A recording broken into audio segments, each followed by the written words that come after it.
साथियों, RRB group D exam 2025 के आज के 28 नवंबर के थर्ड शिफ्ट के क्वेश्चन आंसर इस वीडियो में डिस्कस करेंगे, जो कि 100% रियल और ऑथेंटिक हैं। जितने क्वेश्चंस आपको कराते हैं या कराएंगे वो साथियों हमेशा से ही 100% रियल और ऑथेंटिक ही होता है, चाहे वो क्वेश्चन कम ही क्यों ना हो। मैं कभी भी आपको गलत क्वेश्चंस नहीं पढ़ाता हूँ। साथियों, आज के इस वीडियो में जो क्वेश्चंस हैं वो आज के थर्ड शिफ्ट के क्वेश्चंस हैं।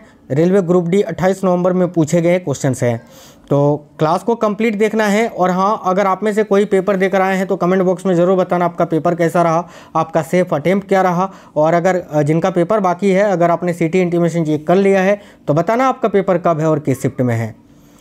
और क्लास में आगे बढ़ने से पहले आपको बता दें साथियों, देखिएगा चैनल के अंदर मैंने बहुत सारे इंपॉर्टेंट क्लासेस करवाए हैं। आज भी एक करेंट अफेयर्स का क्लास करवाए थे सवेरे। करेंट के बहुत सारे क्लासेस मिल जाएंगी, टॉपिक्स मिल जाएंगी, जैसे कि कोई भी टॉपिक आप ले लो, नियुक्ति वाला ले लो, वर्तमान में कौन क्या है ले लो, पुरस्कार सम्मान, स्पोर्ट्स, करेंट अफेयर्स, इंडेक्स, युद्ध अभ्यास, सब कुछ आपको मिलेंगे यहाँ पर। वीडियोस में जाओगे ना, सारे वीडियोस आपको मिल जाएंगे टॉपिक वाइज। तो चलिए फिर शुरू करते हैं और देखते हैं क्वेश्चन। सभी से रिक्वेस्ट है वीडियो को लाइक और अपने दोस्तों के साथ शेयर जरूर करना। नमस्कार दोस्तों, मेरा नाम है सुभाष राज और स्वागत है आप सभी साथियों का स्मार्ट स्टडी 2.0 यूट्यूब चैनल पर। चलिए देखते हैं क्वेश्चन। जैसे कि एक क्वेश्चन था, 2025 में नीति आयोग की अध्यक्षता नई दिल्ली में किसने की? तो 2025 में नीति आयोग की अध्यक्षता नई दिल्ली में किसने की? तो इसका करेक्ट आंसर हो जाता प्रधानमंत्री नरेंद्र मोदी जी ने। ठीक है, देखिए उन्होंने 24 मई 2025 को नीति आयोग की 10वीं गवर्निंग काउंसिलिंग बैठक की अध्यक्षता की, जिसमें मुख्यमंत्री और उपराज्यपालों ने भाग लिया था। ठीक है, याद रखिएगा। और वैसे भी आपको याद ही है और पता ही है, नहीं पता है तो याद रखना कि नीति आयोग के जो अध्यक्ष होते हैं ना, वो खुद भारत के प्रधानमंत्री होते हैं भाई। ठीक है, तो सिंपल सी बात है कि नीति आयोग की अध्यक्षता कौन करेंगे? जो प्रधानमंत्री होंगे वही, और अभी नरेंद्र मोदी जी हैं। इसका करेक्ट आंसर आपका नरेंद्र मोदी हो जाता। एक क्वेश्चन था, अब साथियों ये क्वेश्चन क्लियर नहीं है, क्वेश्चन कैसा था, लैंग्वेज सही से बच्चे बता नहीं पाए हैं। 2025 तक भारत में कितनी वेधशालाएँ स्थित है? तो ये तो साथियों निश्चित नहीं है, लेकिन प्रमुख वेधशालाओं की बात करें तो भारत में 7 प्रमुख वेधशालाएँ स्थित है। रामसर साइट्स अगर आपसे पूछा था ना, रामसर साइट, तो याद रखना 2024 अभी नवंबर 2025 तक अगर रामसर साइट्स की बात करें ना, तो उसकी संख्या है 94। भारत में रामसर साइट्सों की कुल संख्या कितनी है? तो 94 है, ये आपको याद रखना है। ठीक है, तो ये क्लियर नहीं है वेधशाला था या रामसर साइट था। देखिए क्वेश्चन था, लाइसोसोम के आत्महत्या की थैली किसको कहा जाता है?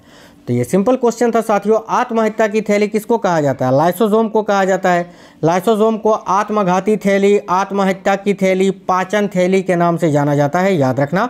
प्रमुख कोशिका का अंग है लाइसोसोम, जो कि साथियों यूकैरियोटिक कोशिकाओं में पाया जाता है। लाइसोसोम की बात करें तो 1955 में इसकी खोज हुई थी। डी डुबे ने जो है ना इसकी खोज की थी, याद रखना। ऐसे आगे आपसे पूछा जा सकता है कि कोशिका का पावर हाउस किसको कहा जाता है? तो याद रखिएगा माइटोकॉन्ड्रिया को कहा जाता है साथियों। आगे देखिए क्वेश्चन था, आरसीबी के जीत का जश्न किस स्टेडियम में हुआ था जिसमें भगदड़ मची थी? आपको पता है कि इस वर्ष आईपीएल 2025 का खिताब रॉयल चैलेंजर्स बेंगलोर यानी आरसीबी ने जीता है। और देखिए जीत के बाद इन्होंने जश्न मनाया था, वो स्टेडियम कौन सा था? ठीक है, जिसमें भगदड़ मच गई थी। आप सभी को पता है कि साथियों इसमें भगदड़ मची थी, करीब 11 लोगों की मौत हो गई थी और 33 लोग घायल हो गए थे। तो ये स्टेडियम था साथियों बेंगलुरु के चिन्ना स्वामी स्टेडियम। तो इस क्वेश्चन का राइट आंसर आपका चिन्ना स्वामी स्टेडियम हो जाता। देख रहे हो ना क्वेश्चन का लेवल करेंट अफेयर्स में, बिल्कुल। तो बेंगलुरु के चिन्ना स्वामी स्टेडियम के बाहर भगदड़ मचने से कम 11 लोगों की मौत हो गई और 33 लोग घायल हो गए थे, याद रखना। तो कौन सा स्टेडियम था? चिन्ना स्वामी स्टेडियम। चलिए क्वेश्चन था, दोहा डायमंड लीग में 90.23 मीटर का थ्रो किसने फेंका? तो इसका करेक्ट आंसर होता नीरज चोपड़ा ने।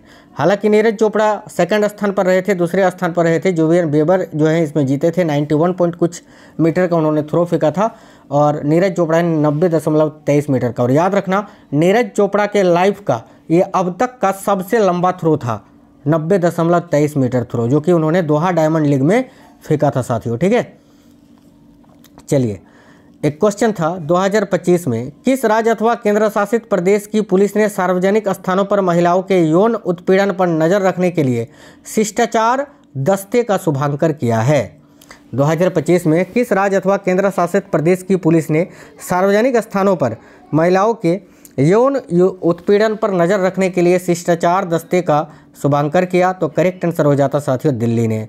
यहाँ पर बच्चे का कहना है कि सर क्वेश्चन ऐसा था कि कौन सा राज्य है जिसके सभी जिलों में महिलाओं के लिए पुलिस बल तैनात की गई हैं। उनका कहना था कि आंसर उसमें बिहार था। अब ये क्वेश्चन जो है थोड़ा क्लियर नहीं है, ठीक है। लेकिन एक बच्चे ने बताया कि सर क्वेश्चन इस प्रकार से था जो कि मैंने आपको बताया ये, तो इसका करेक्ट आंसर आपका दिल्ली हो जाता। आगे देखिए, एक क्वेश्चन था कायिक जनन से अगर पेड़ लगाए जाएं तो लाभ क्या होगा। अब देखिए, कायिक जनन से अगर पेड़ कोई लगाता है ना साथियों, तो इसमें जो है ना कई प्रकार के लाभ मिलते हैं। जैसे कि देखिएगा मुख्य लाभ देखिए, कायिक जनन से पेड़ लगाने वाले मुख्य लाभ जैसे कि आनुवांशिक रूप से समान।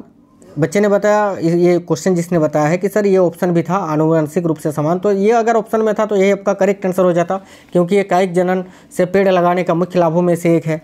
और कौन कौन से लाभ होते हैं देखिएगा, तेज वृद्धि और फल, बीज रहित पौधे इससे प्राप्त होते हैं, आसान और तेज प्रसार होता है।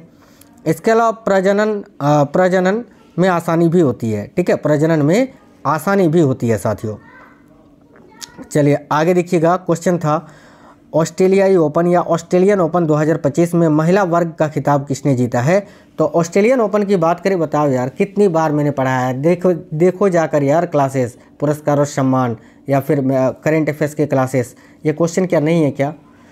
ऑस्ट्रेलियन ओपन 2025 में महिला वर्ग का खिताब किसने जीता है, तो करेक्ट आंसर हो जाता मैडिसन कीज ने जीता है, ठीक है। अभी आपको सुबह वाली शिफ्ट में मैंने आपको बताया था ना, उसमें क्या पूछा था कि यूएस ओपन 2025 में आरियाना सबालेंका ने किसको हराकर खिताब जीता।